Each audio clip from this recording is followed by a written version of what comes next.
शिक्षा मित्र, पीआरडी जवान, आंगनवाड़ी आशा बहु, रसोइया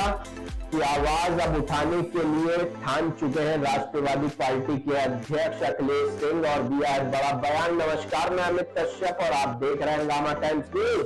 राष्ट्रवादी पार्टी के राष्ट्रीय अध्यक्ष अखिलेश सिंह ने बड़ा बयान देते हुए बताया जिस तरह से संविदा कर्मी देश को मजबूत करने में अहम भूमिका निभाते हैं, उसी को लेकर अगर वे सदन में पहुंचते हैं तो लगातार उठाएंगे उनकी आवाज। उसी को लेकर हंगामा टाइम्स न्यूज की चीफ सब एडिटर एकता गुप्ता ने उनसे बातचीत की और जाना कि उनकी क्या रणनीति और योजनाएं हैं संविदा कर्मी जैसे शिक्षा मित्र, पीआरडी जवान, रसोइया, होमगार्ड और जन स्वास्थ्य रक्षक तक के कह दी एक बड़ी बात। आइए डालते हैं रिपोर्ट पर। नमस्कार, मैं एक तो और आप देख रहे हैं हंगामा टाइम्स न्यूज़। राष्ट्रवादी पार्टी के कार्यालय में है और राष्ट्रीय अध्यक्ष अखिलेश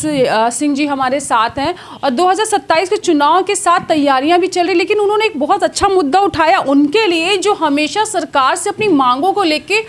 धरने पे बैठते हैं, कुछ ना कुछ मांगते रहते। बहुत लंबित मांगे हैं जो अभी तक पूरी नहीं हुई हैं और अभी हम जल्दी में हमने जब उनसे जाना पूछा कि जैसे आशा बहुएं हैं या होम गार्ड है या पीआरडी जवान है, शिक्षा मित्र अपनी मांगों को लेकर दूर दूर से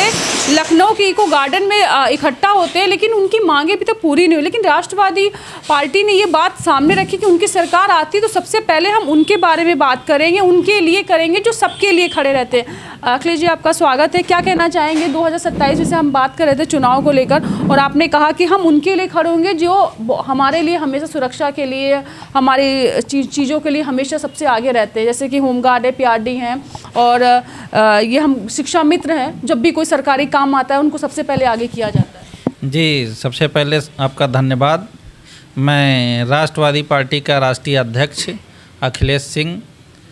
जो by profession Lucknow high court का अधिवक्ता हूँ और राष्ट्रवादी पार्टी का संस्थापक होने के नाते, राष्ट्रीय अध्यक्ष होने के नाते पूरे प्रदेश में राष्ट्रवादी पार्टी का जिस तरह मैं विकास और विस्तार कर रहा हूँ, मैं ऐसे मुद्दों को आगे लाने का काम कर रहा हूँ जो वंचित हैं, जिन्हें सिर्फ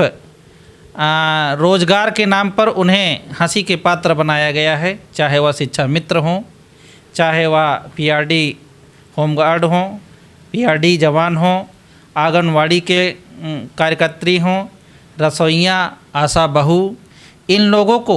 सिर्फ मानदेय दे करके उनको समझा दिया जाता है। यदि मैं राष्ट्रवादी पार्टी के नेतृत्व में आगामी 2027 में सरकार में मेरी हाजिरी होती है, सदन में मेरी हाजिरी होती है, मैं कुछ ही सीटों के साथ मैं उपस्थित होता हूं, चाहे पक्ष में रहूं चाहे विपक्ष में रहूं, लेकिन मैं इनके लिए तब तक लड़ाई लड़ूंगा। अभी मैं पार्टी पटल पर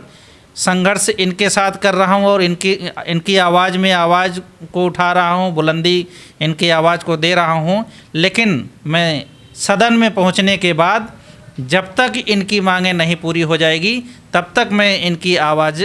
सदन में उठाने का काम करूंगा और इनकी आवाज़, इनकी मांग को पूरी करवा करके ही मैं अपना अंतिम सांस लूँगा। जब तक इनकी मांगें नहीं पूरी हो जाएगी तब तक मैं आवाज़ उठाता रहूँगा सदन में भी।